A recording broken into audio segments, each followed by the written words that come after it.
This is the Yepcast, where we're building a tribe of creators, movers, and shakers, and inspiring young entrepreneurs to learn, think, and support one another.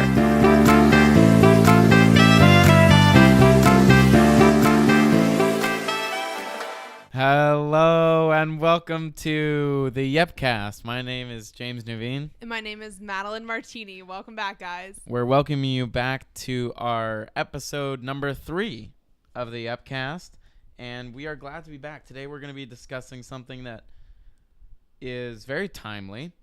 If you're watching this in 2019, I guess it's not going to be so timely. Maybe if you're going back to school in August.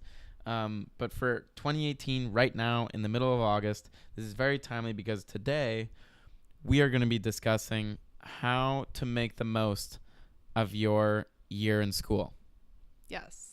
This is such an exciting topic, and I'm actually a recent graduate. I don't know if everyone knows that listening, but I've just completed 4 years of college, and I have a lot of knowledge on this, and James is heading back in just a couple weeks. Yep, I'm going to be a senior at my school, so obviously I'm very knowledgeable about this topic, as is Madeline.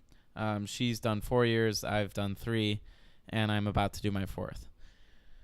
But anyway, since Madeline is the expert, the veteran in this subject, I wanted to ask her a few questions about her experience going back to school, especially when she finally discovered what she wanted to do. When she found her calling in the summer of 2016 or 2016? Something like that. Yeah. So 2 years ago, she found her calling as an entrepreneur. And going back to school after that has got to be challenging because I know it is. Yeah, it definitely is, because that's all you want to do. Once you find out what you really love, it's hard to go back and be in the same environment and be around, I don't know how to say this nicely, be around people who aren't as motivated. For me, that's what I found, at least. A lot of people, and even I did this, like when I started out college, I just went through the motions of school. I went to class, I did my homework, I wasn't that excited about it. I've always been someone who kind of hated school. I should add that in. School isn't how I learn best. At least it hasn't been in my entire life. I don't think I've learned as much in the classroom as I have outside of it, or even there's obviously a range of classes, and some classes really were valuable through my college education, but a lot weren't. So I think when I did a program after my freshman year, which was super impactful, and I got to delve in and go to a different kind of schooling. And then my second year, I actually got to do a real internship and work with a kind of larger startup. And that was an amazing experience. And when I went back, I don't know. Yeah, I agree. It kind of did take a toll on my lack of motivation for school. And I kind of honestly stepped back from school. I still went to class and did my homework as much as I could, but a lot of my time was spent going to events in the community and kind of surrounding myself with the same people I did during my internship program. In relation to Madeline, I think I have a very, very, very different experience. I excelled in school. I was always consistently on the dean's list and at my college, and I was a kind of a late bloomer to the entrepreneurial world because I didn't discover I was entrepreneurial at all until the summer of 2017. So 1 year ago, almost to the day, probably a few more weeks ago than this. But so I've only gone back to school once where I knew what I wanted to do for the rest of my life. And that gave me a perspective that I don't think a lot of people have when they re-enter school. When you re-enter school for another semester or for another year, you often are just hating every day.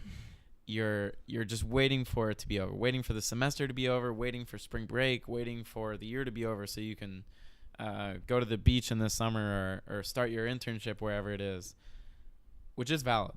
I think that the former is very valid. But I think you can take advantage of your time at school. You have your professors there who obviously are very, very extremely knowledgeable in your topic. You are surrounded by a bunch of kids who are trying to learn the same thing that you're trying to learn.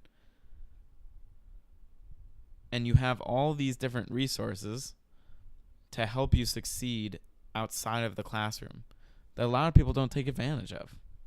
There's definitely so much during my college education, looking back, that I didn't take advantage of. I agree with that. There's so many events, and like even events that on things that you don't think you're going to be interested in, like different. We had at my college, we had a lot of things on ethics, which you might not think's applicable maybe to your day to day, but it really was for me.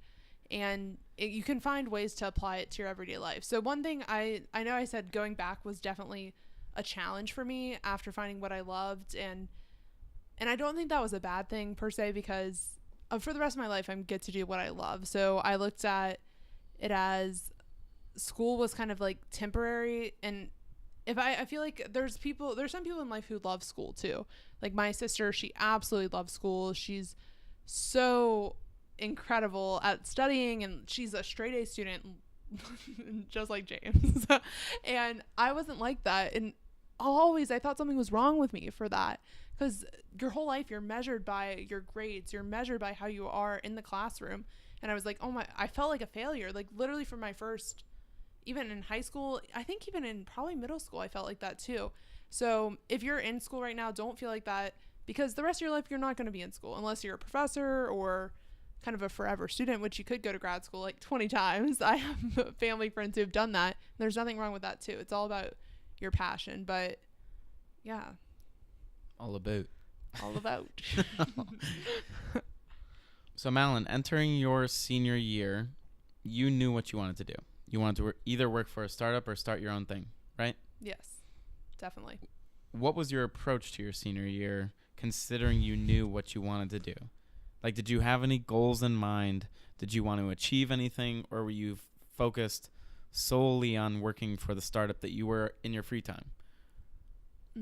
Yeah, that's a great question. I think I can phrase that a different way too. Like, was there anything that you focused on in school that would help you outside of school once you graduated and got into the real world? Yes, definitely. I structure my classes a lot differently going into my senior year. So I definitely had more electives open.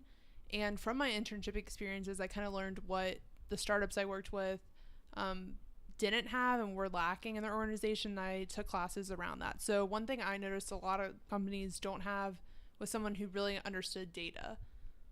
And I think, not to interrupt you, Madeline, but I think that really depends on if you really believe you're going to end up with that startup following college. So I don't think that really applies to a lot of people, because people don't, I don't know, what's the rate of people going from one of their internships to a full-time offer? True. That's true. Yeah. And also we should say that, preface this with everything we say on the show is not, don't just go out and say like, okay, now I'm going to do all this. Like, obviously this is our personal experience. So, and if you see your company is terrible at finance and you spend all your time doing finance and you go to a company that's has that on lock, you can still learn something. It's not wasted time, but definitely don't, everything we say, take with a grain of salt, and it's your own journey. This was just my journey. It's more like a handful of salt, but yeah. That's true. But yeah, so I would say I went in and structured my classes a little bit differently, and I got to take things I actually cared about, which was awesome for me. So I took a lot of things with data analytics, some coding classes within that, statistics. Yeah, so my senior year was probably my favorite year curriculum wise. And then also I will say it's senior year. So I definitely had more fun and kind of got out there more as far as going to different events and social things as well. Don't like while you're in school, this is one thing I always thought about is everyone who's around you is going into the real world. These are connections. Like, obviously you don't be friends with people just for that, but like you're building your connections, you're building your friendships. Is there anything that you'd point to from your senior year that you either set out to do or made a goal for, or that you can point to that prepared you directly for the real world? My senior year, I would say I kind of viewed as my last opportunity to have like a year that I can just, all I had to do was learn. Like I didn't have to work. I did work, but I didn't have to. I just got to do whatever I wanted in that year. So I did work a full-time internship in the fall semester. And in the spring semester, I kind of took off some of that load and focused more on extracurriculars. I wouldn't say there was one thing in mind other than just learn all you can. And everyone always told me that, like going into college, like these are the best 4 years of your life, which I don't believe. I hope this is not the best 4 years of my life. Do you disagree? I 100% Oh disagree. my God! Well, when people No, say best, you're I think peaking. You're I think- peaking at college. I think most fun.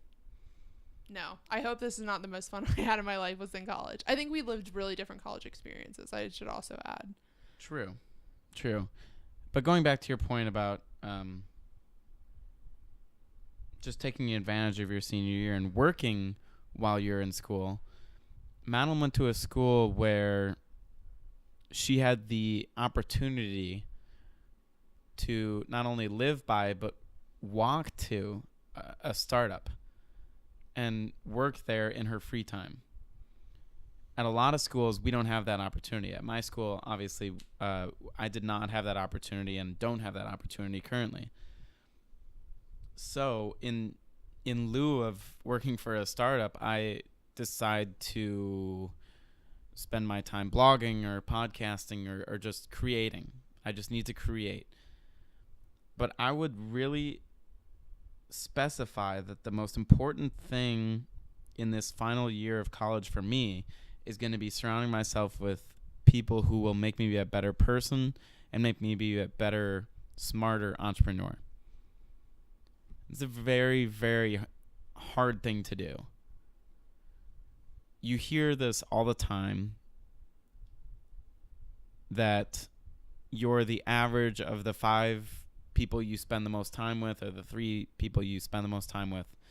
And it's so true. It's so true.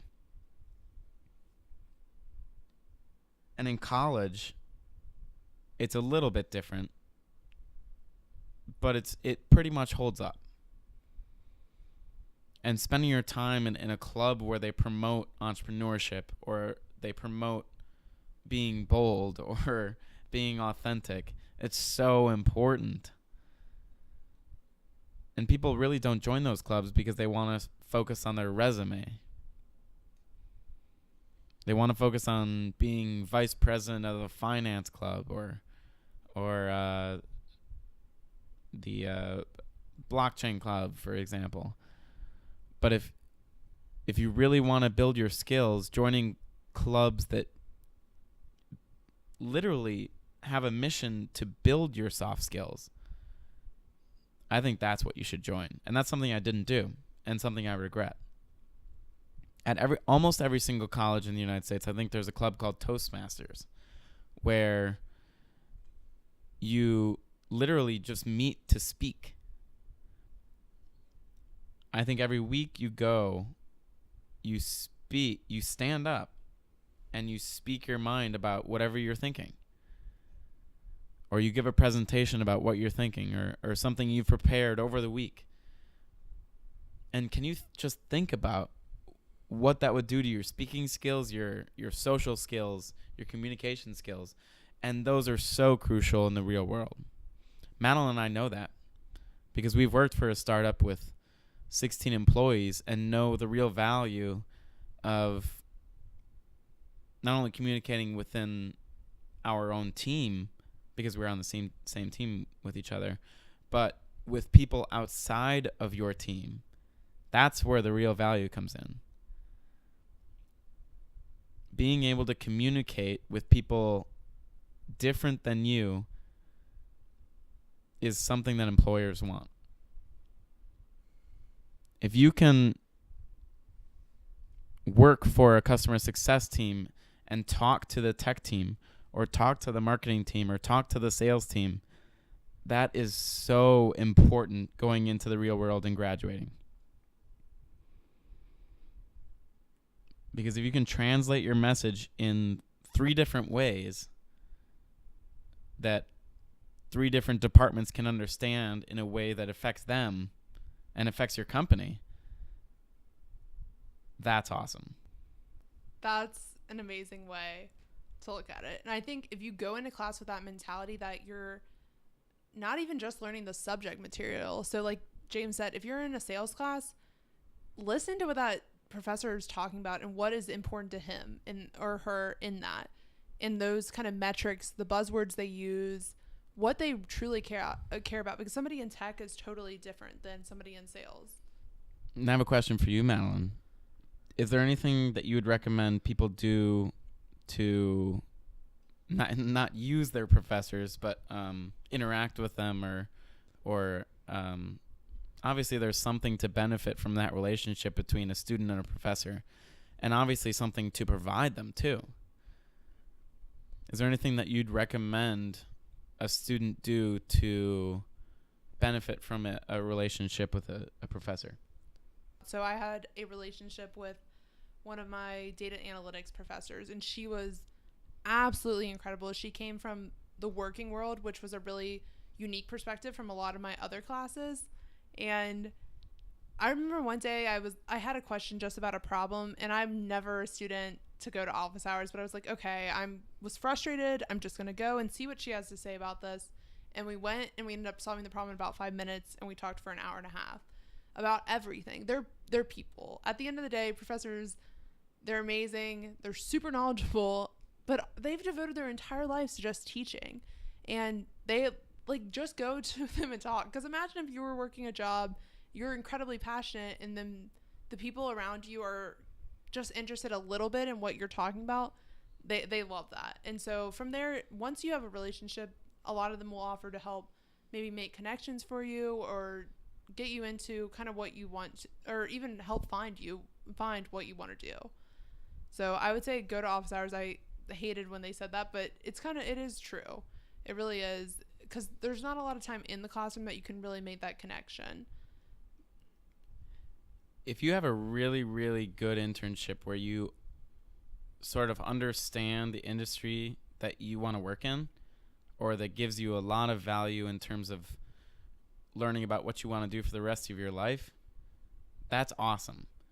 But you can translate that once you get to school. It's not just for the summer. It's not just for those 3 months. It's not just from May to August. So when you re-enter school, you can re-engage yourself in all of the content that all these different teachers are teaching you, no matter if it's analytics, management, marketing, finance, or what other business topics am I missing? Yeah. Accounting. Business law. Accounting. There's a million. So you can re-engage yourself in all these topics because you can enter each class with a perspective from your field. For example, last summer I found my calling, and I talk about this all the time. I re-entered school with a perspective that I wanted to own my own business, or that I wanted to work for a company with only 10 employees or 5 employees or 15 employees, and that scaled its growth based on a very small number of people. I wanted to work for a startup in short story. So I entered every class with that perspective, and it was so, so valuable. Because before entering those classes, I thought, oh my God, I'm not going to learn a single thing in this marketing class. I'm not going to learn a single thing in this analytics class. But when I enter it and notify the teacher, I meet with the teacher and tell that professor what I'm coming from and what I've learned this past summer, they understand because they've already done this. They've come from the real world too, some of them. And if you can take a professor from the real world, I would 130% recommend that over a professor that has not. Kind of going off that too, I had a very similar experience. So after my junior year, interning with a smaller startup, kind of when I returned, I definitely came more in tune with all of that. So I took a branding class, and I remember instead of writing like normal notes, I was writing, how can our company brand ourselves better to do all these things?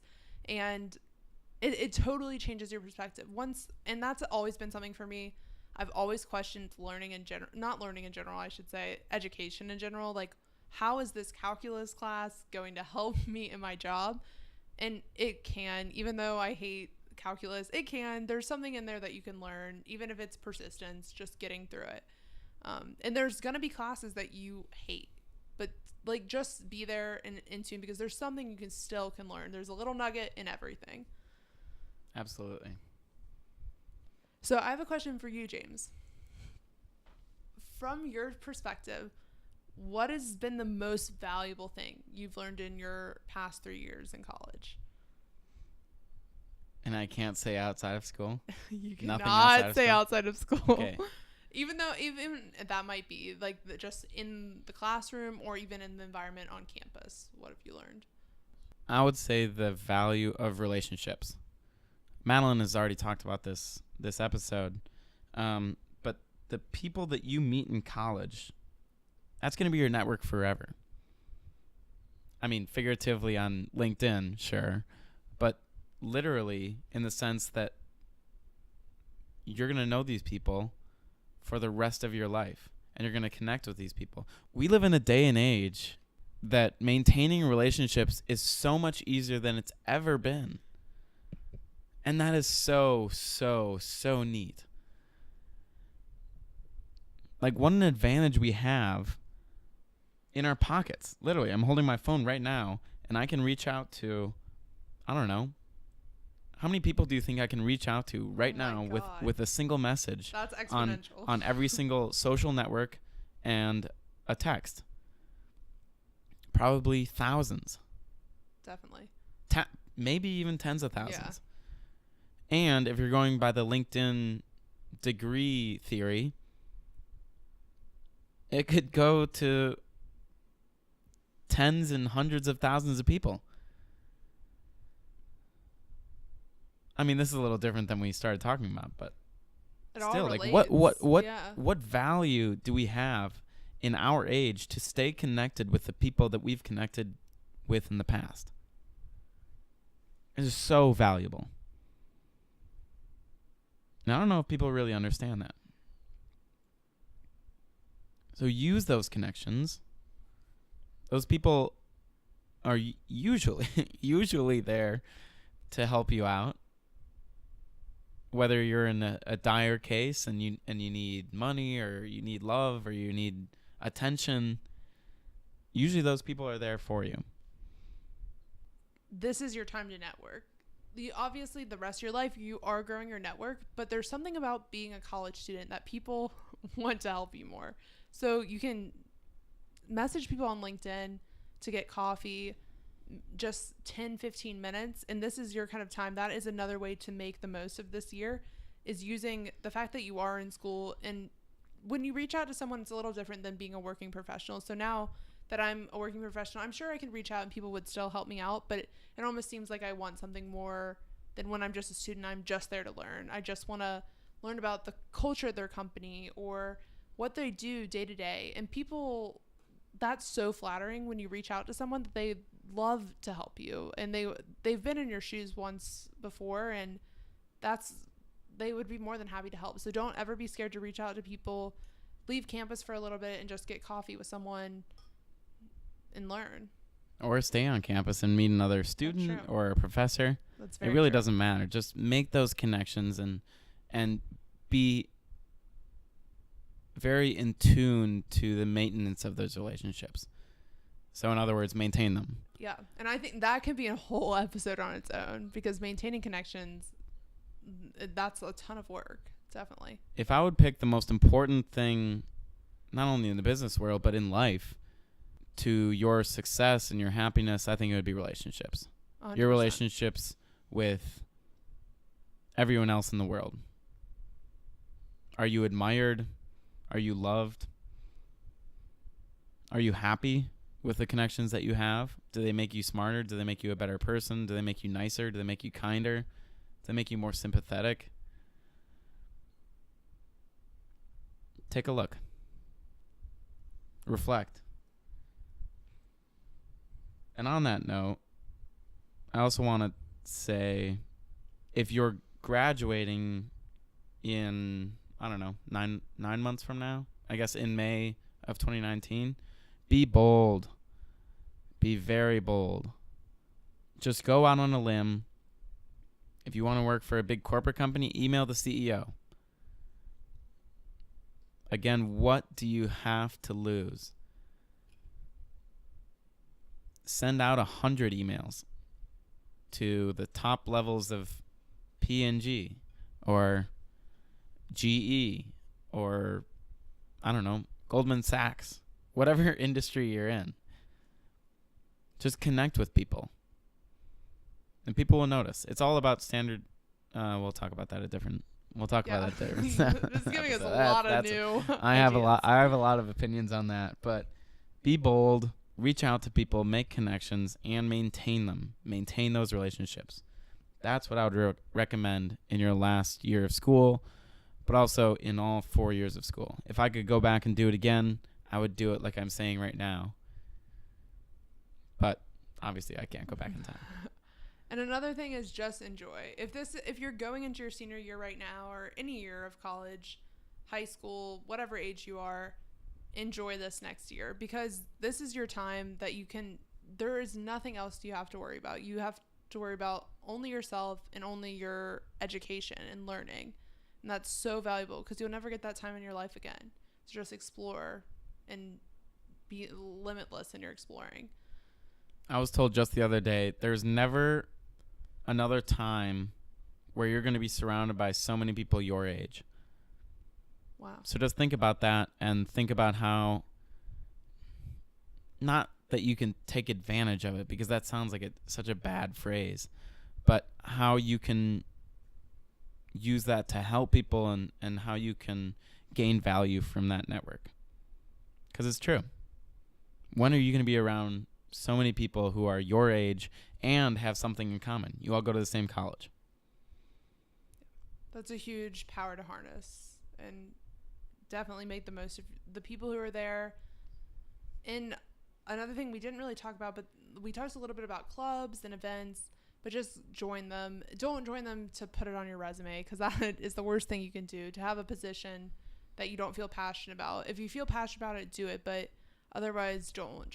And sometimes going to a club event alone might be scary, but everyone's probably scared who's going. And I remember this when I was in class as well. Sometimes to speak up in class can be like nerve-wracking, but just do it because people around you will notice, and afterwards class they might come up to you and be like, whoa, I was thinking the same thing. But if no one does it, you'll never know. So school is your time, and definitely make the most of this next year. I wish the best of luck to all you guys. And as always, I'd like to shout out a special entrepreneur. Her name is Alina Morse, and she's from right outside of Detroit in our homeland of the Midwest where Yepcast is based. Boom. So like I said, she's 13 years old, and she's built a candy company, and she manages 6 employees, and she's in over 7,500 stores. That's incredible for someone who's 13 years old, or any age. Any age, that's incredible. She was just in Entrepreneur Magazine in the September issue, so definitely pick that up in your local grocery store or read her story online. She's incredible. Become inspired. And I wanted to provide you guys with the resource of freecodecamp.org. This summer, I have actually set my mind to learning both HTML and CSS, and I've done that through freecodecamp.org. And it's been so efficient, free, mind you, free code camp. It's in the name. It's been so efficient, so easy, and great. And I'd recommend it 100% for anybody who's trying to either learn coding or that's been interested in learning code, because it's very easy. They make it very easy and very simple for people who are not technical to learn about coding and computer science. So I definitely 100% recommend freecodecamp.org. You can learn HTML, CSS, JavaScript, Python, and a bunch of other languages that will help you find a job and provide value to your organization or your audience if you're an entrepreneur solo. This is not sponsored, by the way. I am just loving freecodecamp.org on a live podcast just for your guys' value. I'm not sponsoring anything. I am just providing you guys value and trying to help you learn more about this fantastic world we live in so that you can provide value for your audience or your company. Thanks so much for listening, everyone. We'll see you back next week. Peace.